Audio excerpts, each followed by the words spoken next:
Hi, everybody. This is Samantha, or Miss Bastastic, and I'm doing another video to give you an update on my medical condition that I had, and well, specifically, I had type 2 diabetes. And the last time I did a video was like, July of this year. This is 2015. I was diagnosed May 27th, 2015. I was supposed to do another video at the end of September after I went to the doctor and had my last appointment, but I didn't do it. And I have several reasons for not doing it. The main one was I was just lazy, but really I wanted to also make sure that the results that I got stuck.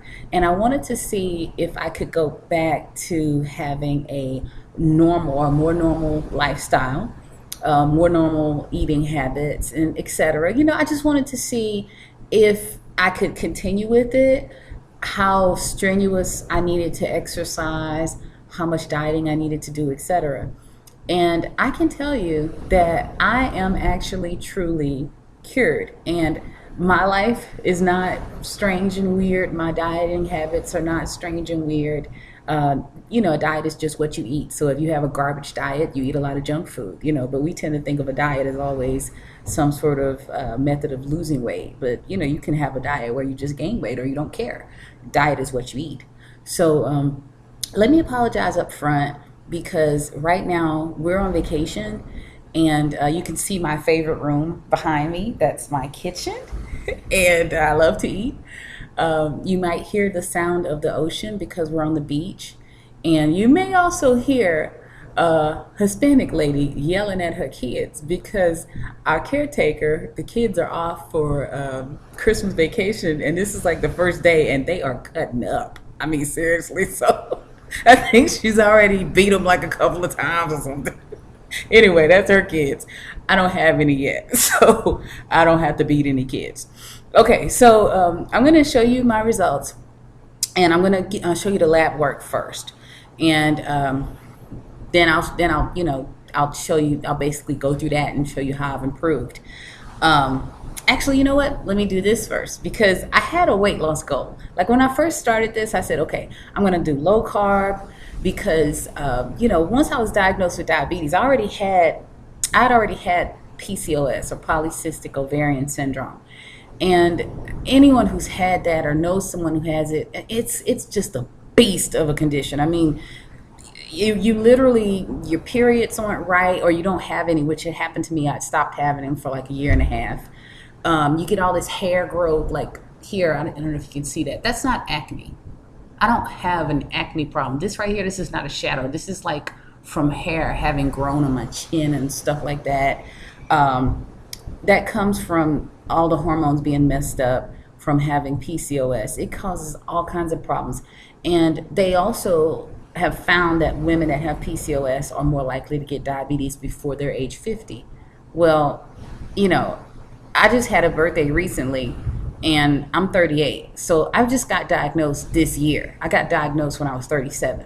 So you definitely are at risk of getting diabetes. And even if you have it, because the doctors don't really monitor it the way that they should, one blood sugar test is not going to tell them whether you have diabetes. They have other tests like what I'm going to show y'all later is the A1C test, which is a better test for diagnosing diabetes than just a random fasting blood sugar or something like that.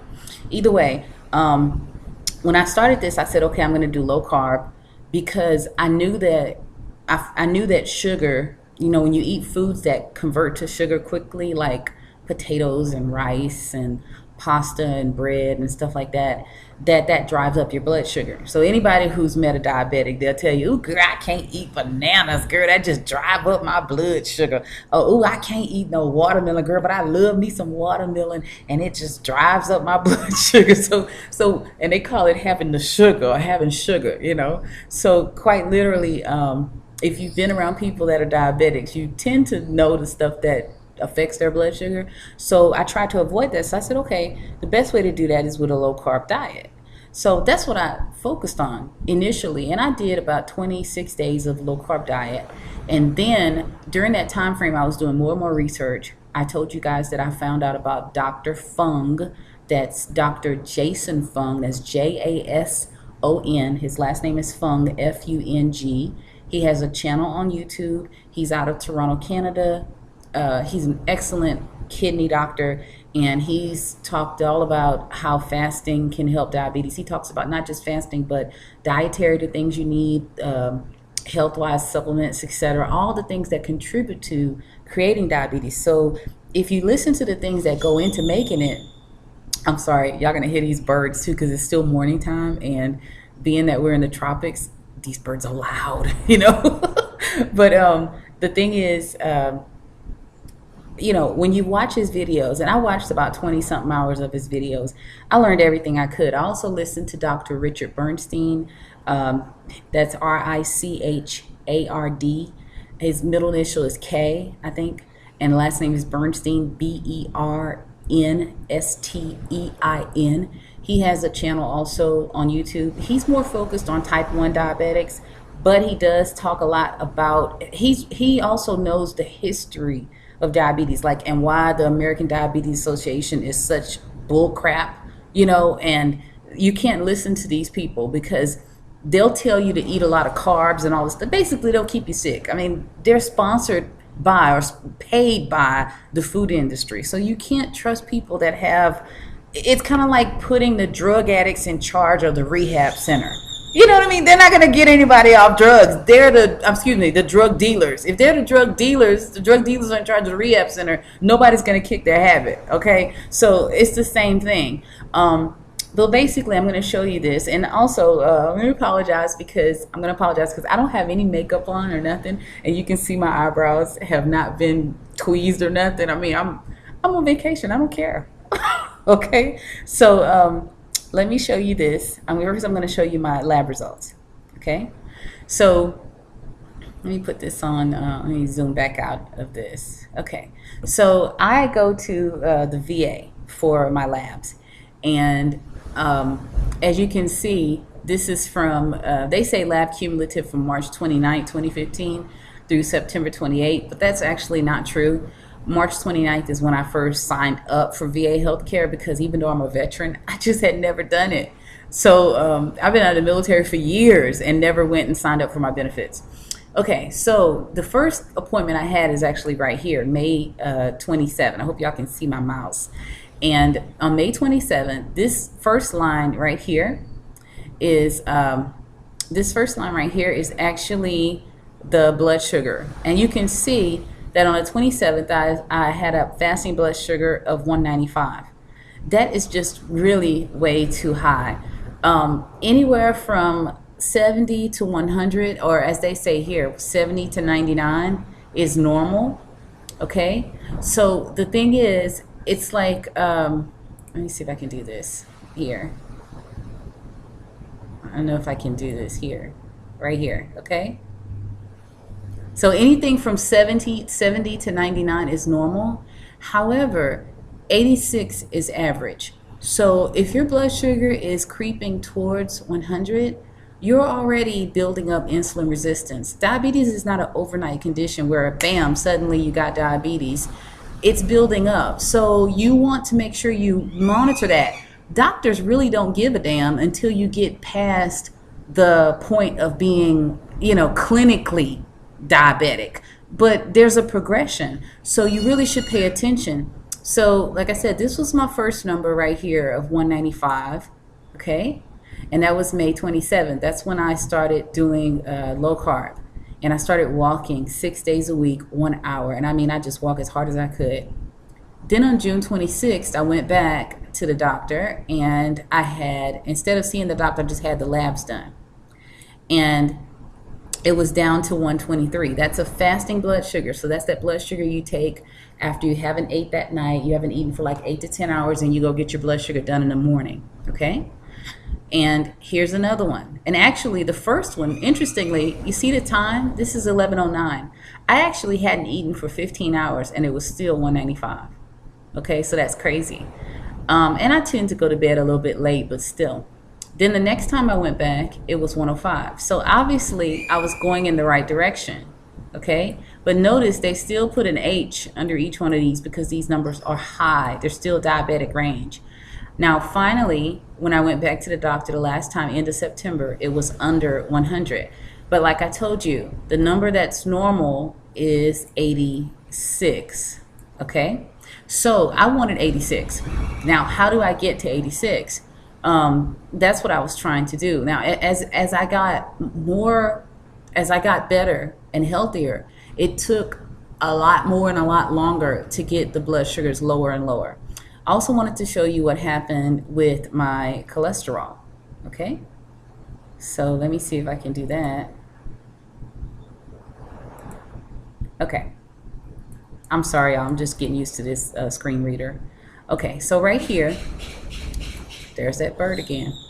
Okay, so right here you can see what my cholesterol numbers were looking like. So this is the first cholesterol right here.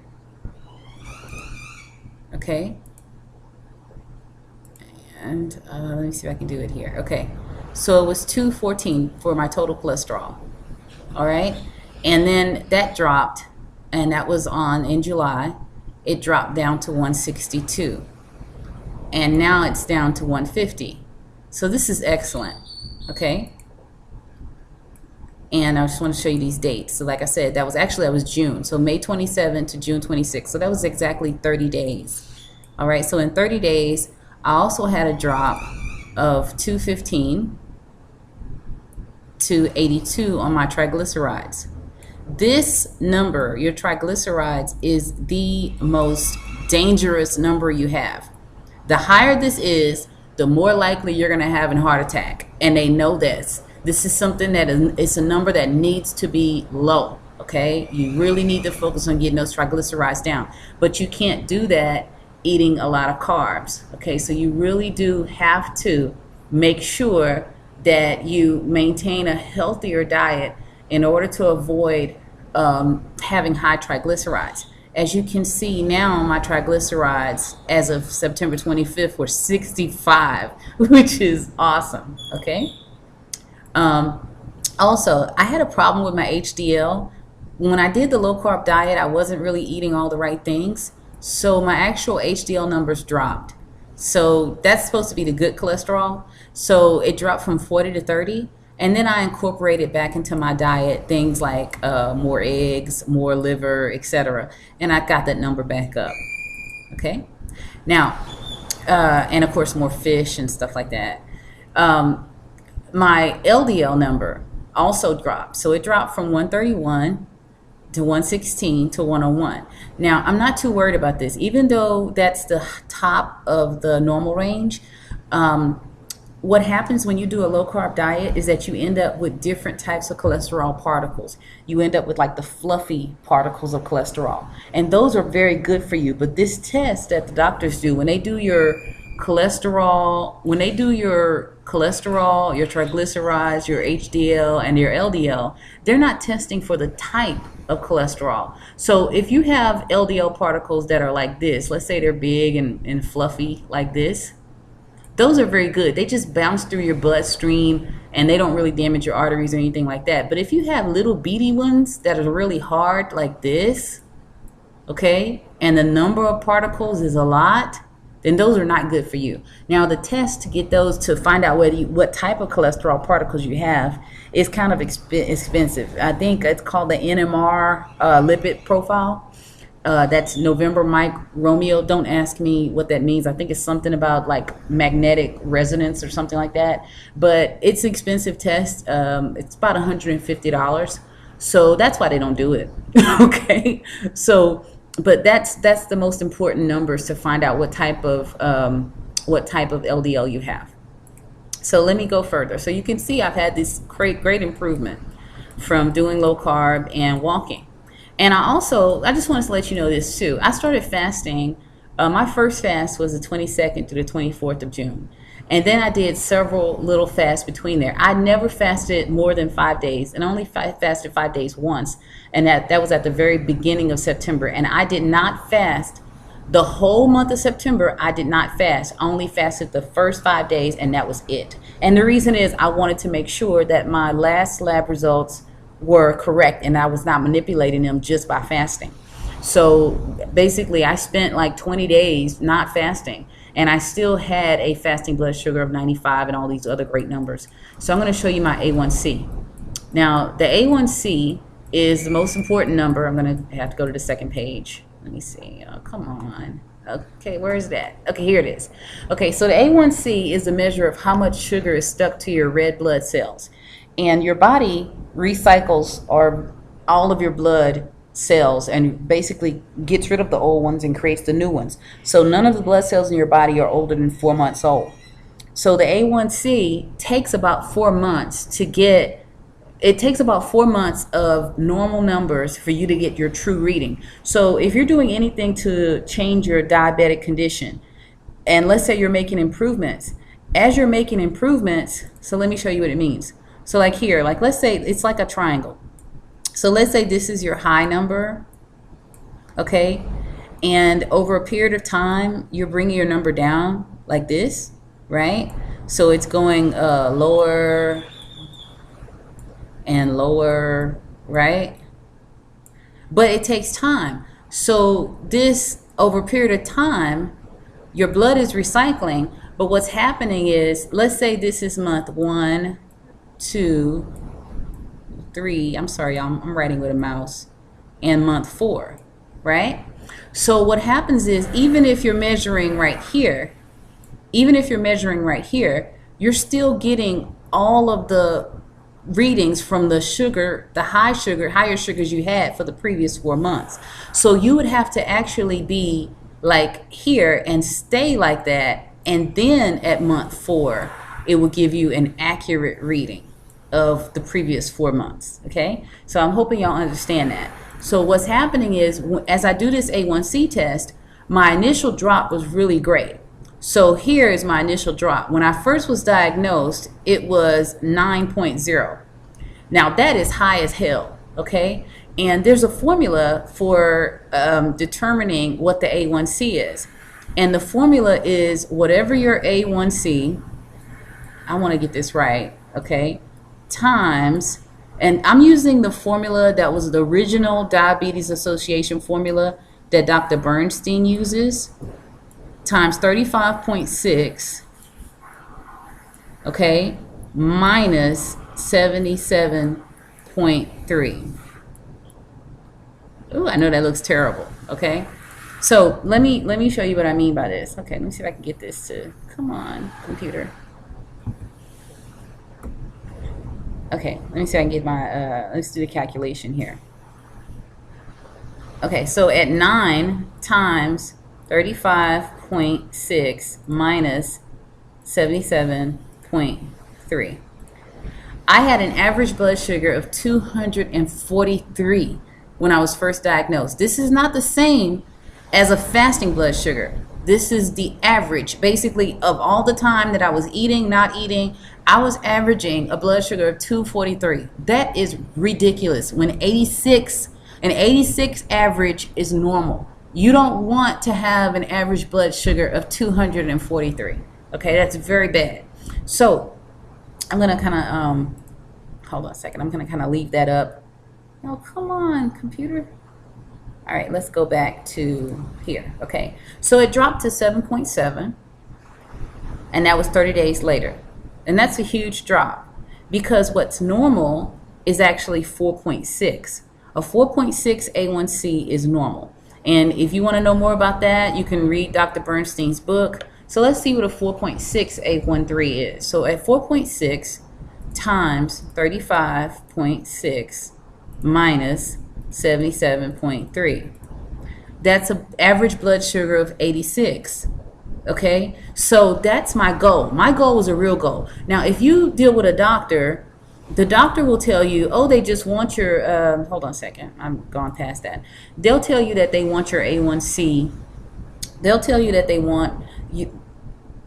They'll tell you that they want your A1C to be like at 6, okay, or even below 6. Actually, the doctors don't really focus on you getting rid of diabetes, because their presumption is that you will always have this for the rest of your life, and that they're just going to medicate you right to your grave. And that's what it is. They're going to give you drugs and pills, and then they're going to have to give you more drugs and pills, and then they're going to have to give you more, and then they're going to have to give you insulin, and then they're going to have to start cutting stuff out of you, like cut off your gangrene foot, or maybe take out your eyes or something, or whatever. They're going to have to start doing stuff to maintain your body, which is falling apart because you haven't gotten rid of this disease. And that's their expectation. Like I told you guys, at 10 years, my doctor told me straight up, she said, after 10 years, you're not going to, this medication I'm giving you is not going to work, and you're going to start getting all the symptoms. Well, I already had the symptoms because I was already developing neuropathies.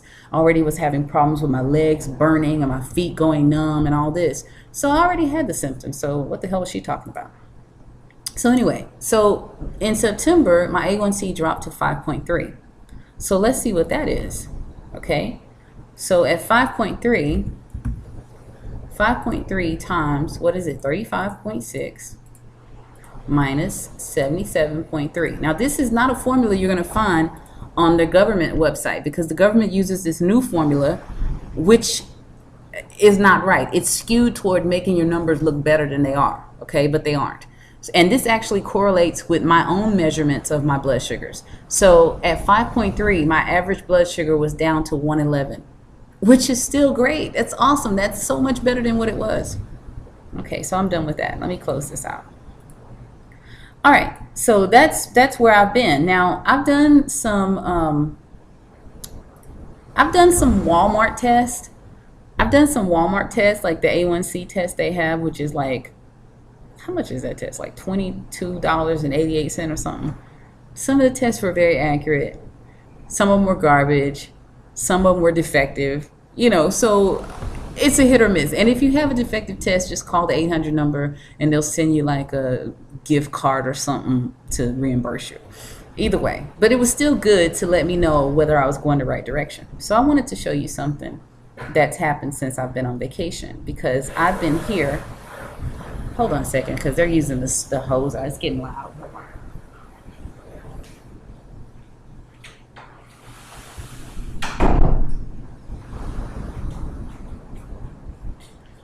So, okay, so I've been on vacation since October 26th.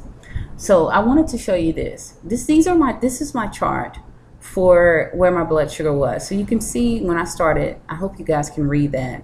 This point here is May 27th, and that was my fasting blood sugar of 195. I've been charting my blood sugars ever since.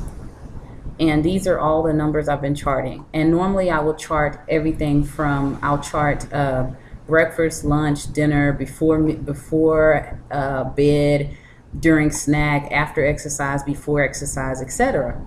Now, what I found is that consistently, I could never get my morning blood sugar, and this is the morning right here. These are all my morning blood sugars, okay? So I'm going to show you what I mean. You see before exercise and morning, and that's how I list my morning blood sugars, because some days I exercise, some days I don't. So in the mornings, it was never below 100 except for like one day in August, and it was crazy. It was like 1 point, period, 1 point out of all these months, only one day it was below 100. So I thought that it would just be high. They have this thing called they have this thing called the dawn phenomenon. So what they say is that at night, when you sleep, your body releases hormones like cortisol and all this other stuff, and for some reason, and adrenaline, etc., and it raises your blood sugar. So every morning my blood sugar was high, which was strange because throughout the day between meals, it would be lower than my morning blood sugar. So I was like, what the hell's going on, right? Now, I did notice that if I ate at night, depending on the time that I ate my last meal, it could raise it 10 points. There could be a 10-point difference based on how late I ate my last meal. So I learned not to eat late, especially not right before I go to bed. But it still didn't correlate, because I was like, how can my average blood sugar be 111, but my morning numbers are still like 125, 116, you know what I mean? And that was important to me. And it told me that I still was sick. So when I got to Honduras, here's what happened. I want you to look at this. This is right here. This is October 31st. That's 102. So I was like, okay, it's getting low, right?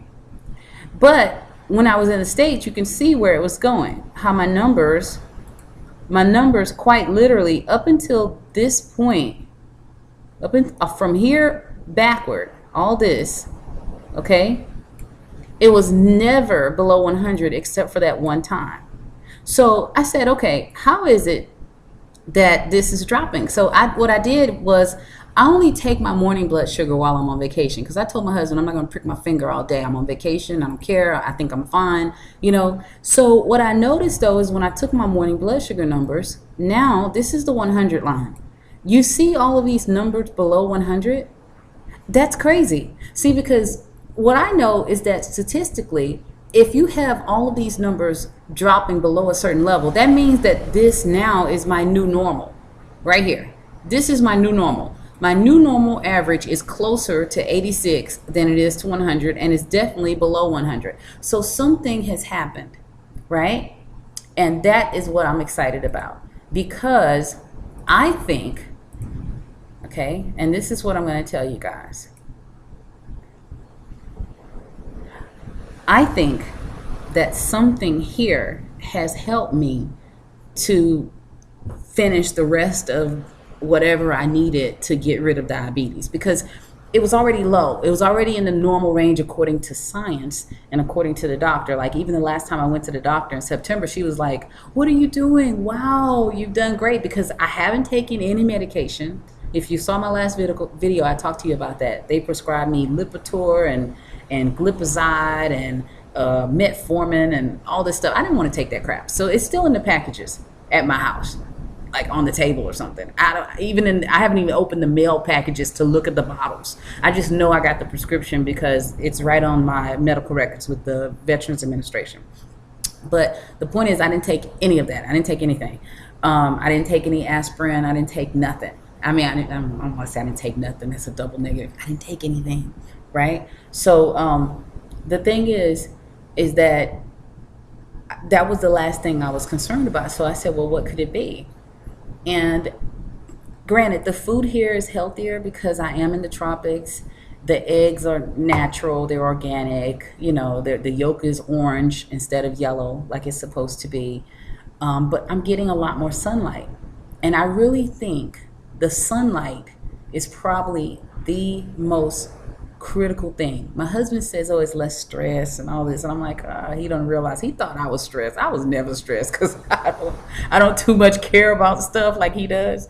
But, you know, the thing is that I really think it's the sunlight, because I got tanned and I got heat rashes and all this. And I really think that the vitamin D levels that are in my body increase. Plus, I've been consistently, and I was not doing this before, but I've been consistently taking my vitamin D supplements as well. I take magnesium, I take vitamin D, I take all these things, okay? So let me show you. I'm going to show you this last thing before I go. So let me close this out. There's my YouTube channel. Where is it at? Here it is. My before and after pictures. So I told you guys that my goal was to lose 30 pounds. Was to lose actually 10 12 pounds a month or something like that. Now, like, I think 8. And I wanted to have 100 pounds lost by January. Well, I didn't do that. So I only lost about 30 pounds. So I did some before and after pictures. And you can see this is the same outfit, okay? Hold on a second. Oh crap. Okay, so this is the same outfit. You can see where I lost some weight. You can see it better in this one. And you can see the pictures the same height. I did not stretch these pictures out. My feet are the same. You can see where I had the really big giant gut and I had almost no waistline. And now I'm starting to have a waistline, you know, where it's supposed to get smaller in the middle. Okay. And this picture tells you the most too. Here you can clearly see my tire. So you see this going around here and how fat this is. And I had like 3 sets of rolls. And these are the same outfit, the same size. I did not change the clothes. I wanted you to see what I look like in the same clothes, because A lot of these people do these before and after pictures, and they're lying. They'll like Photoshop the picture and all that. This is not Photoshop. This is actually me in the same damn clothes. Okay, so you can see the difference. So pretty much, what I wanted to say is you can get rid of diabetes. You know, also, as for the PCOS, my periods came back. I now have a consistent 36-day cycle. Now, let me warn you, ladies, okay? And this is not for guys unless your wife has this and maybe you want to help her or whatever. If you have not had your period for a long time, like me, I had it for I didn't have one for a year and a half. And then I started doing things like Chase Tree and stuff like that. And I would get a little bit of a period. It was not significant. I would just get a little bit of a bleed. I did progesterone to try to counterbalance the excessive amount of estrogen in my body. That helped me to have some bleeding, but it really wasn't a period. When I started this and I got my blood sugars down, it came back in full force. Okay, so what happened is after my first period was normal. It was heavy, but it was, you know, the healthy type. It was good. Okay. But the second one, oh man, I mean, I think I could have filled up a bucket. I'm not lying. I mean, I don't want to be gross, but I could have slept in the bathtub. It was horrible. And what I realized is that all of the tissue that had been building up, because that's what it is. When you have PCOS, you get stuck in the first phase of your cycle. So your lining just keeps building and building and building, and you never ovulate. And then what happens is you don't get, because you don't ovulate, the corpus luteum around the egg, well, y'all can read about this, but when the egg pops out, there's this little thing that was left where the egg came from in your ovaries, and that produces progesterone. So you never get that increase of progesterone, but what happens is your estrogen just keeps increasing. The lining of your uterus keeps getting thicker and thicker and thicker. So when you shed this thing, it's a lot of stuff. So you just need to set aside like a whole week of nothing. I mean, if you have a job and let's say you have you're gonna need some sick days. Let's put it like that, because when it clears, it's gonna clear everything out. And I mean, I ain't gonna lie, I had massive cramps, and I've never had cramps like that even since then. And I've had pretty substantial periods, heavy periods, whatever, but I've never had cramps like that. That was crazy. That second period was just once July hit, because I started in May. I got my first period at the beginning of July. But when I got that one in August, oh my gosh. Okay, and I have a 36-day cycle. I've timed it. It's consistent. I mean, down to the day, down to the very day. And I still want to get that shorter. I want it around 28 days. So I'm working on that. Okay, I'm still fat. I'm still overweight. I weigh, last I checked, let me see, I lost 30 pounds. So actually 34 pounds, something like that. So I weigh like 222. Okay. So before that, I weighed 256, and I'm not ashamed to say how much I weighed. So what? I'm happy I'm married. You know, I hate skinny women anyway. No, I'm kidding. Skinny women think they're so sexy. You just skinny. Anyway, but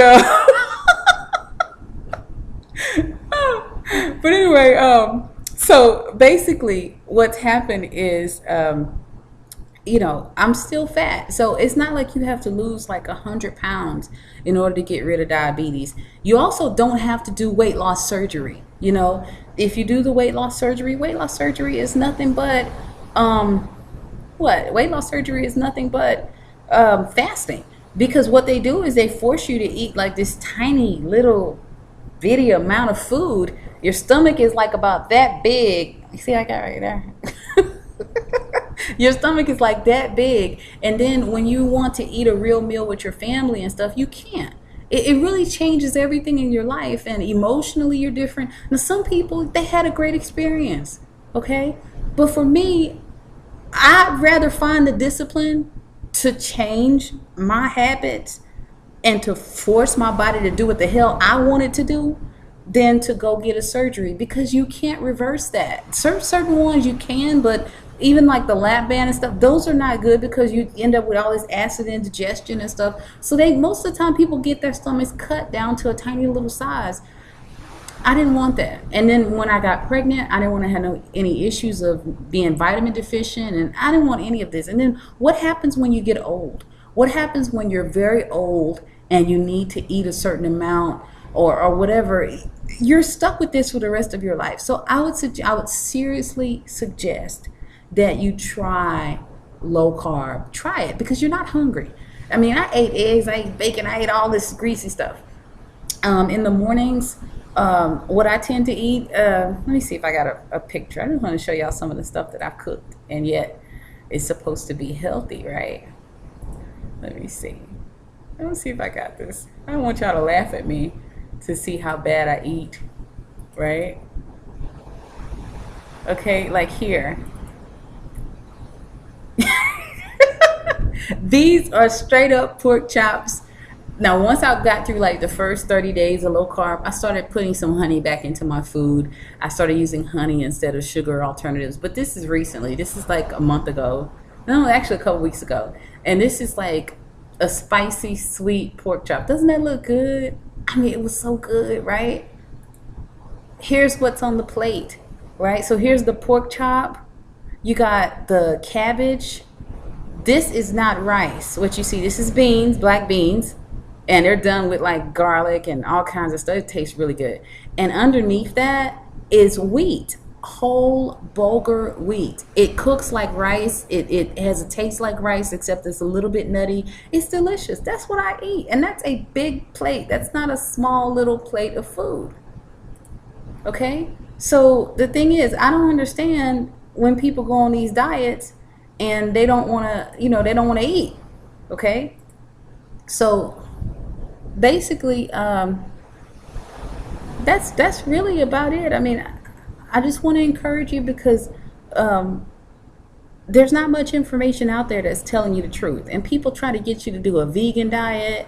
They try to get you to do all this other crap that's not convenient to your lifestyle. Like yesterday for breakfast, I swear it was 9 in the morning. We couldn't find anywhere to eat because here most people are either at church or at home or whatever the heck. And we ended up eating fried chicken for breakfast. Straight up fried chicken. I had a breast and a wing, and they were big. And I had fries, and I had I had coleslaw, and I had a Pepsi, a real Pepsi.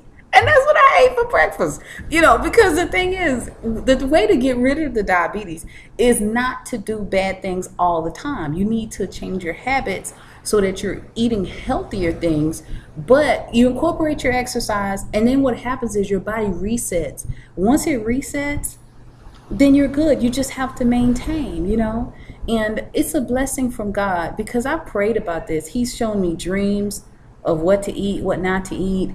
I know I can't have milk, like no ice cream, no milk. I still can't do that. I will not do that because there's something wrong with the milk. I mean, it's weird. The milk in the States, I immediately get, like within a day or two, I'll get a sinus headache. Sometimes same day I'll start getting a sinus headache, and I'll have this massive inflammation attack in my body, and it'll be horrible. So I can't do milk. So plus I also found out that the whey protein increases your insulin secretion. So you don't want to have more insulin in your body when you're trying to fight diabetes naturally. So you want to avoid that. Milk is bad. Hard cheese, not ricotta, not blue cheese, not cream cheese, not yogurt. You know what I mean? You want to do like hard cheese. You can do that just fine. Okay, but that whey protein, which is in the other milk products, include cream and sweet milk and whatever, it's terrible. You really need to avoid the milk. And I know it's hard. I love ice cream, and I've just had to break up with ice cream. I really have. I've just had to break up with it. I can't do it, So anyway, that's about it. And I'm hoping I didn't miss anything. Oh, my blood pressure. That was the last thing. So now my blood pressure readings are lower. At first they were like 142/92, and I've gotten those down. It came down at the same time frame. So now my blood pressure normally is like 101 over 68, or 105 at the highest, 105 over 75. And I mean, everything just changes, period. So that's about it. This is Samantha, Ms. Bastastic, and that's it. I'm signing off, and thank you for listening. God bless you, and have a great day.